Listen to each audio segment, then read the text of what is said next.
حضرت سلمان فارسی رضی اللہ تعالی عنہ بیان کرتے ہیں کہ رسول اللہ صلی اللہ علیہ وسلم نے شعبان کے آخری دن ہمیں خطاب فرمایا، اے لوگو، تم پر ایک عظیم الشان اور بابرکت مہینہ سایہ فگن ہو گیا ہے۔ اس میں ایک ایسی رات ہے جو 1000 مہینے سے بہتر ہے۔ اللہ تعالیٰ نے اس کے روزوں کو فرض قرار دیا ہے اور راتوں کے قیام کو نفل۔ جو شخص اس میں قرب الہی کی نیت سے کوئی بھی نیکی کرتا ہے، اسے دیگر مہینوں میں ایک فرض ادا کرنے کے برابر سمجھا جاتا ہے۔ جو شخص اس میں ایک فرض ادا کرتا ہے، گویا اس نے باقی مہینوں میں 70 فرائض ادا کیے۔ یہ صبر کا مہینہ ہے اور صبر کا ثواب جنت ہی ہے۔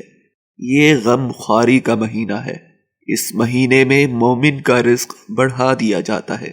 جو شخص کسی روزہ دار کی افطاری کراتا ہے، اس کے گناہ معاف ہو جاتے ہیں اور اسے دوزخ سے آزاد کر دیا جاتا ہے۔ نیز اسے اس روزہ دار کے برابر ثواب ملتا ہے، جبکہ اس کے ثواب میں کوئی کمی واقع نہیں ہوتی۔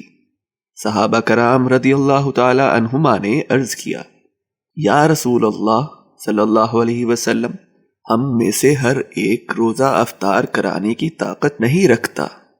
رسول اللہ صلی اللہ علیہ وسلم نے فرمایا، یہ ثواب اللہ تعالی ایک کھجور کھلانے یا پانی پلانے یا دودھ کا ایک گھونٹ پلا کر افطاری کرانے والے کو بھی دے دیتا ہے۔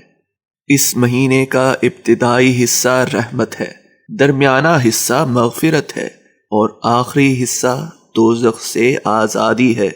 جو شخص اس مہینے میں اپنے ملازم پر تخفیف کرتا ہے، اللہ تعالی اسے بخش دیتا ہے اور اسے دوزخ سے آزاد کر دیتا ہے۔